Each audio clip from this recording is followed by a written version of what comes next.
लोकसभा चुनाव 2024 के लिए 4 चरणों का मतदान हो चुका है। 5वें चरण का मतदान 8 राज्यों और केंद्र शासित प्रदेशों के 49 निर्वाचन क्षेत्रों में होगा। 695 प्रत्याशी अपनी किस्मत आजमा रहे हैं।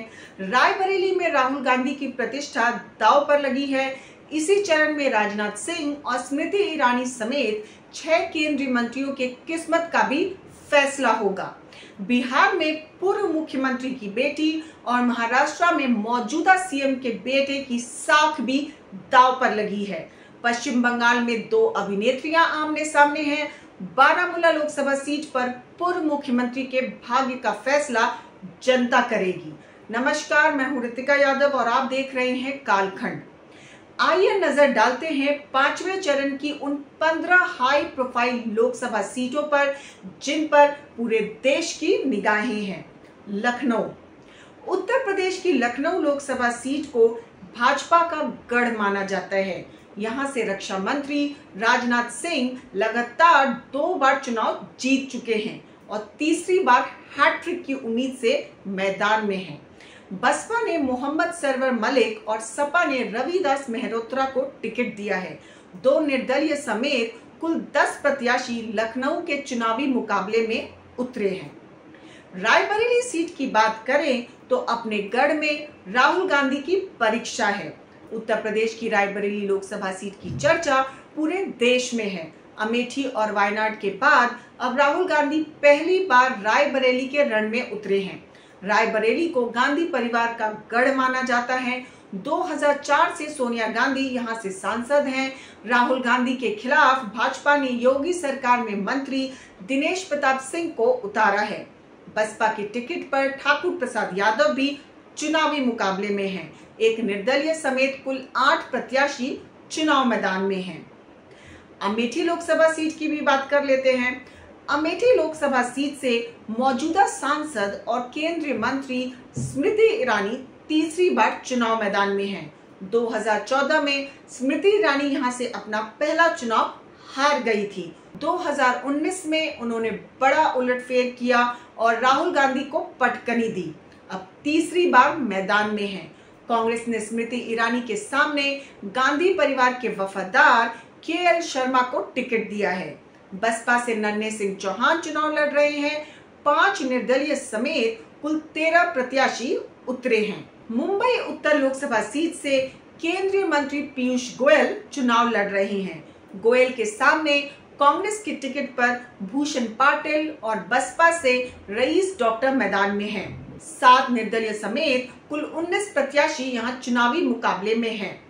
उत्तर प्रदेश की मोहनलालगंज सीट पर केंद्रीय मंत्री कौशल किशोर की प्रतिष्ठा दांव पर लगी है।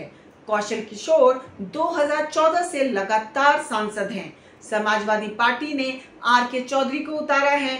बसपा के टिकट पर राजेश कुमार और मनोज प्रधान चुनाव लड़ रहे हैं। 4 निर्दलीय समेत कुल 11 प्रत्याशी मैदान में हैं। महाराष्ट्र की डिंडोरी लोकसभा की सीट पर केंद्रीय मंत्री डॉक्टर भारती प्रवीण पवार की प्रतिष्ठा दांव पर लगी है। एनसीपी ने भास्कर मुरलीधर भगारे को उतारा है। बसपा ने तुलसी राम चिमन खुतारे को टिकट दिया है। वहीं वंचित बहुजन अघाड़ी ने धोमसे मालती राहुल पर भरोसा जताया है। 3 निर्दलीय समेत कुल 10 प्रत्याशी मैदान में हैं। यूपी की फतेहपुर लोकसभा सीट पर भी सबकी नजरें हैं। यहां से केंद्रीय मंत्री निरंजन ज्योति तीसरी बार चुनाव मैदान में हैं। उनके खिलाफ सपा ने पूर्व प्रदेश अध्यक्ष नरेश उत्तम पटेल को उतारा है। बसपा ने मनीष कुमार सचान को टिकट दिया है। यहां 4 निर्दलीय समेत कुल 14 प्रत्याशी मैदान में हैं। जम्मू कश्मीर की बारामूला लोकसभा सीट से पूर्व मुख्यमंत्री उमर अब्दुल्ला चुनाव मैदान में हैं।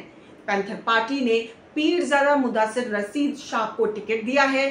पीडीपी से मीर मोहम्मद फयाज चुनाव लड़ रहे हैं। जम्मू एंड कश्मीर पीपल्स कॉन्फ्रेंस से सज्जाद गनी लोन चुनाव लड़ रहे हैं। 14 निर्दलीय समेत कुल 22 प्रत्याशी मैदान में हैं। बिहार की सारण लोकसभा सीट पर मुकाबला दिलचस्प है। यहां से भाजपा के टिकट पर पूर्व केंद्रीय मंत्री राजीव प्रताप रूडी मैदान में हैं। उनके सामने राष्ट्रीय जनता दल ने लालू यादव की बेटी रोहिणी आचार्य को अपना प्रत्याशी घोषित किया है।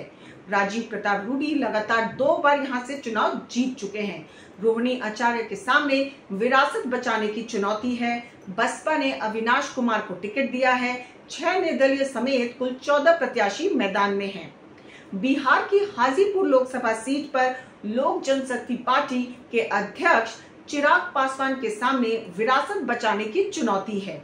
मौजूदा समय में उनके चाचा पशुपति पारस यहां से सांसद हैं। वहीं दिवंगत रामविलास पासवान यहां से 8 बार लोकसभा का चुनाव जीत चुके हैं। चिराग के सामने राजद ने शिव चंद्र राम और बसपा ने शशि स्वराज को उतारा है। यहाँ 6 निर्दलीय समेत कुल 14 प्रत्याशी चुनावी मुकाबले में हैं। कैसरगंज की बात करें तो यहाँ रहेगा या खत्म होगा बृजभूषण का दबदबा, ये बड़ा सवाल है। बृजभूषण सिंह की वजह से उत्तर प्रदेश की कैसरगंज लोकसभा सीट की पूरे देश में चर्चा है। हालांकि भाजपा ने इस बार उनके बेटे करण भूषण सिंह को टिकट दिया है। सपा ने करण के खिलाफ भगत राम और बसपा ने नरेंद्र पांडे को टिकट दिया है। एक निर्दलीय समेत कुल 4 प्रत्याशी मैदान में हैं। महाराष्ट्र की कल्याण लोकसभा सीट से मुख्यमंत्री एकनाथ शिंदे के बेटे श्रीकांत एकनाथ शिंदे तीसरी बार मैदान में हैं। उनके खिलाफ शिवसेना ने वैशाली दारेकर राणे को उतारा है। बहुजन समाज पार्टी से प्रशांत रमेश इंगले मैदान में हैं। 15 निर्दलीय समेत कुल 28 प्रत्याशी चुनाव लड़ रहे हैं। पश्चिम बंगाल की हुगली लोकसभा सीट पर 2 अभिनेत्री आमने सामने हैं। भाजपा के टिकट पर लॉकेट चैटर्जी और तृणमूल कांग्रेस ने अभिनेत्री रचना बैनर्जी को टिकट दिया है। कम्युनिस्ट पार्टी ऑफ इंडिया ने मनदीप घोष को उतारा है। बसपा के टिकट पर जमिनी भाग चुनाव लड़ रहे हैं। 5 निर्दलीय समेत कुल 12 प्रत्याशी मैदान में हैं। फैजाबाद राम की नगरी में भाजपा की परीक्षा है। राम मंदिर निर्माण के बाद से अयोध्या की चर्चा देश दुनिया में है। यही वजह है कि यहाँ की फैजाबाद लोकसभा सीट पर सबकी नजरें हैं। भाजपा के टिकट पर लल्लू सिंह मैदान में हैं। वे 2014 और 2019 में लोकसभा चुनाव जीत चुके हैं। समाजवादी पार्टी ने अवधेश प्रसाद और बसपा ने सचिदानंद पांडे को टिकट दिया है। मुंबई उत्तर मध्य लोकसभा सीट की बात करें तो इस लोकसभा सीट पर भी सबकी निगाहें इसी वजह से हैं कि भाजपा के टिकट पर देश भर से मशहूर वकील उज्जवल निकम चुनाव में अपनी किस्मत आजमा रहे हैं। कांग्रेस से वर्षा गायकवाड़ मैदान में है। खास बात यह है कि एक्टर एजाज मोहम्मद खान भी निर्दलीय चुनाव मैदान में हैं। यहाँ 15 निर्दलीय समेत कुल 27 प्रत्याशी चुनावी मुकाबले में हैं। इन सभी दिग्गजों की किस्मत का फैसला होगा और 4 जून को पता चल जाएगा कि जनता ने किसे अपनाया और किसको किया अलविदा। अगर आपको हमारी ये रिपोर्ट पसंद आई हो तो हमारे चैनल कालखंड को लाइक और सब्सक्राइब करना ना भूलें, क्योंकि हम उठाते हैं आपके हक की आवाज पुख्ता सबूतों के साथ। जय हिंद, जय भारत।